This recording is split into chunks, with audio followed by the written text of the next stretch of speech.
Pensa só no seguinte, imagine só que de repente você é um administrador público, fez o teu orçamento, fez a LOA, definiu todas as receitas e todas as despesas, colocou tudo na ponta da caneta, fez todos os cálculos, começou o exercício do ano, trabalhando, executando, controlando tudo, e de repente você viu que não vai ter dinheiro suficiente para pagar as despesas.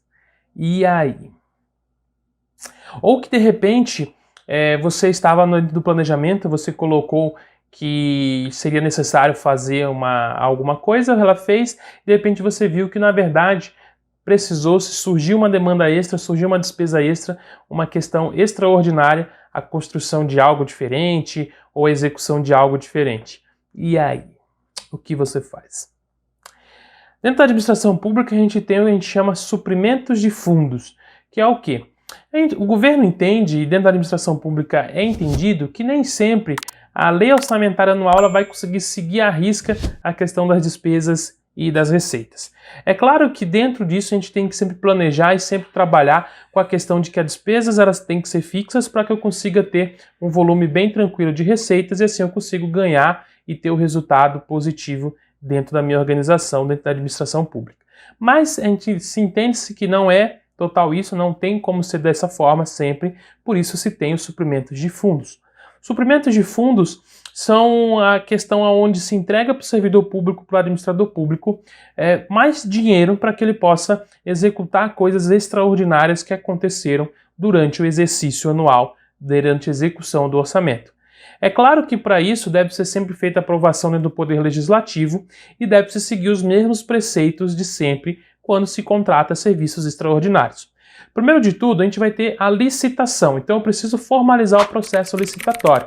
Ou seja, eu identifiquei a necessidade de se precisar fazer alguma coisa dentro do meu ente federativo, por exemplo, dentro do município eu identifiquei que eu preciso mexer com mais dinheiro, eu preciso fazer alguma coisa, eu identifiquei isso e dessa forma eu vou trabalhar. Então, com o processo licitatório aberto, licitativo, eu vou iniciar a execução de buscar empresas que vão prestar o serviço, que vão, de fato, vender os produtos que eu preciso de maneira correta. Assim, eu também vou obter, e colocar as melhores propostas, a proposta mais vantajosa é aquela, dentro da legislação da licitação, eu preciso sempre escolher aquela proposta mais vantajosa, que faz mais sentido para dentro da organização, faz mais sentido para a administração pública e para a população, para os interesses públicos.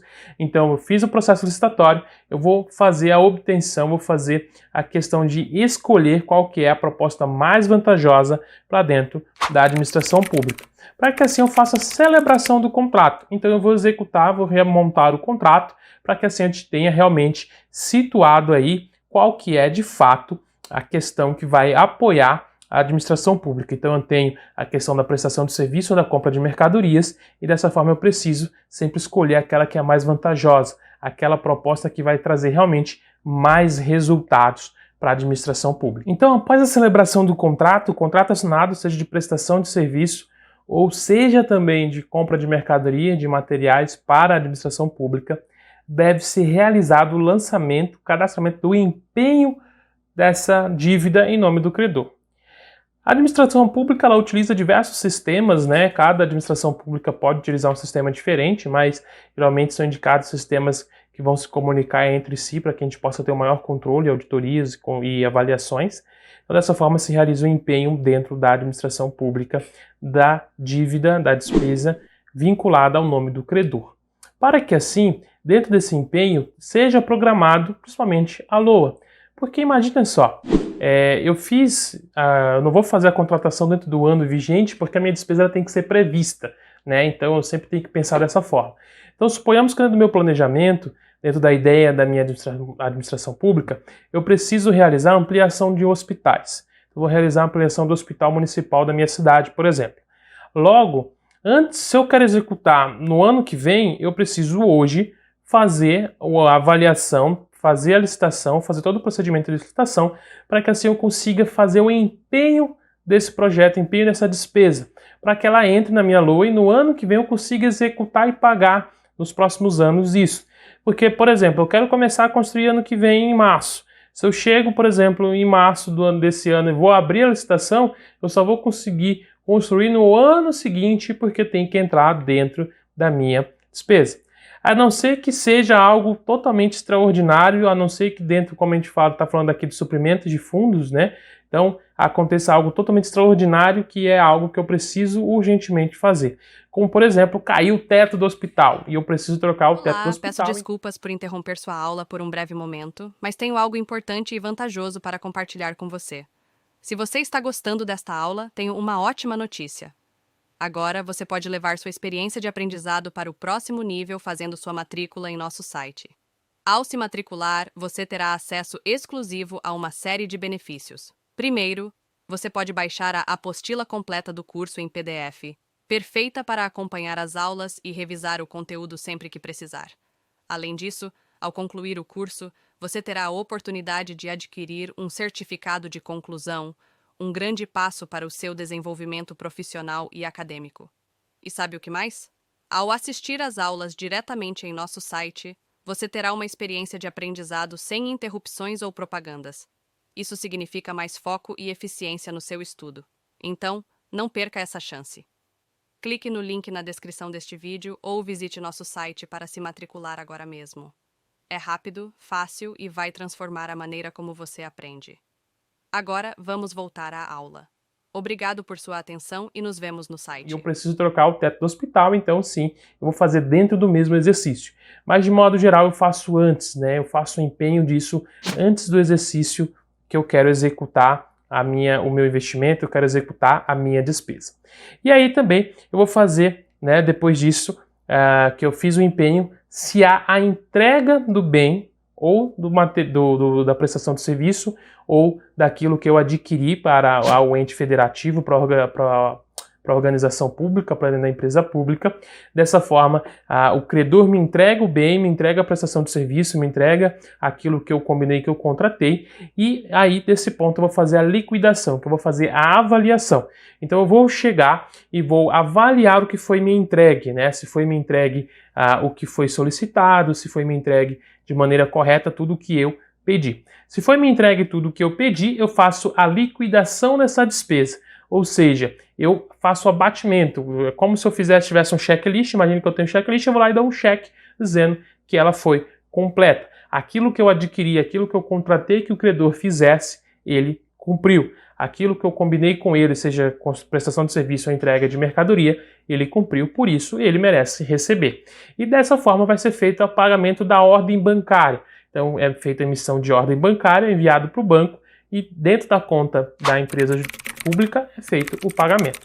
Então o suprimento de fundos ele surge justamente para isso, para eu suprir despesas extraordinárias que podem acontecer dentro da administração pública, que eu não tenho controle, eu não tenho um padrão de ter controle disso, porque isso são eventos extraordinários, como é do exemplo da queda do teto de hospital, de escolas e tudo mais, onde o dinheiro não estava previsto para ser gasto, eu não tinha essa despesa, possivelmente eu não vou ter a receita suficiente para gastar disso, logo eu faço o que? Esse suprimento de fundos. Suprimento de fundo pode vir no ente federativo superior, como por exemplo o Estado pode mandar para o município, a União pode mandar para o Estado, ou eu posso fazer um empréstimo dentro disso, talvez um empréstimo bancário no nome da prefeitura, no nome do ente federativo, para que eu consiga fazer o pagamento dessa despesa. Isso tudo, é claro, passa pelo Poder Legislativo, o Poder Legislativo tem que aprovar isso, para que então eu traga. Mas eu tenho que seguir. Eu não posso, só porque eu tenho um custo extraordinário, só porque eu tenho uma despesa extraordinária, pular a ordem das coisas, como por exemplo, não fazer licitação, não escolher a proposta mais vantajosa, não seguir a proposta de contrato, não fazer o empenho da dívida, não fazer o empenho da despesa, não fazer o recebimento, não fazer a avaliação da entrega do bem, do serviço prestado, daquilo que foi contratado, não fazer essa avaliação e eu não fazer a liquidação e simplesmente fazer o pagamento. Então não é porque eu tenho uma despesa que eu só vou burlar todas as partes. Não, eu vou seguir todos os procedimentos estabelecidos, procedimentos que devem ser realizados para que eu consiga ter o máximo de eficiência dentro da minha administração pública. O administrador público que quer ser sempre melhor, quer ser um bom administrador público, ele precisa ter essa noção, ele precisa ter essa sequência de entendimento de que tudo começa-se no planejamento. Eu preciso planejar. Por quê? Porque pensa só, o suprimento de fundos ele vai ajudar em casos extraordinários. Só que pensa, Se eu sei que eu tenho uma boa receita e eu controlo muito bem as minhas despesas, eu sempre vou ter dentro da minha própria administração um fundo próprio para suprimentos de questão de despesas extraordinárias. Então eu nunca vou ser pego de surpresa. Eu sempre tenho lá um dinheiro já separado que eu posso até incluir na minha LOA. Lá na minha lei orçamentária anual eu posso colocar um valor X destinado para despesas extraordinárias, despesas emergenciais que possam acontecer. Suponhamos só que você mora no município onde faz muito frio e em épocas do ano pode fazer tão frio que faz com que pessoas em situação de risco, animais, sofram problemas por conta do frio. Logo, eu não sei se vai fazer frio ou não, eu sei que pode fazer frio, então eu posso já separar uma verba para que eu possa comprar agasalhos e fazer doações, ou eu possa ter um local, né, como a gente geralmente tem esses locais que servem alimentação, eu faça uma reforma nesse local para que as pessoas possam se abrigar ali, eu utilize algumas coisas que a pessoa possa evitar a ter frio, mas isso está lá na minha LOA, não é, né, eu vou esperar acontecer para poder ter que ir lá e fazer uma questão em ativar o meu suprimento de fundo, precisar fazer empréstimo, precisar entrar em contato com outros entes para fazer todo o processo, sendo que eu posso fazer isso antes e já deixar isso previamente estabelecido. O principal ponto do controle de despesas dentro da administração pública é que a gente precisa ter como administrador público essa visão de que tudo precisa ser planejado, eu não posso ter nada tomado em decisões momentâneas. Eu preciso conhecer muito bem a minha própria administração, as diferenças e as características dos meus órgãos públicos a mim colocados, conveniados e estabelecidos, para que eu sempre consiga ter o máximo de eficiência dentro da minha atividade como administrador público. Desse jeito eu nunca vou ter possíveis questões que possam vir me atrapalhar, questões que possam vir a fazer com que a minha administração pública ela sofra consequências com base em atos ou com base em coisas que não têm sentido, que é perder dinheiro ou ser falha na minha administração pública porque eu não previ certos gastos, porque eu não trabalhei muito bem as minhas despesas, beleza? Espero que tu tenha entendido essa aula, espero que tenha gostado de conhecer um pouco mais sobre o suprimento de fundos. Eu te vejo na próxima aula, fique comigo e por enquanto, vamos que vamos! E aí, tudo bem? Estou passando apenas para deixar um recado bem rápido para você que acabou de ver essa aula e que gostaria de assistir a todas as aulas desse curso. É bem fácil, basta você clicar no link que está na descrição deste vídeo ou acessar www.novacursos.com.br. Fazendo sua matrícula em nosso site você terá acesso a todas as aulas desse curso e mais centenas de outros cursos, além de poder fazer avaliação. E caso você queira, poderá estar adquirindo o certificado com um valor bem acessível. Esse foi o recado que eu queria dar, aguardo sua matrícula. Até breve!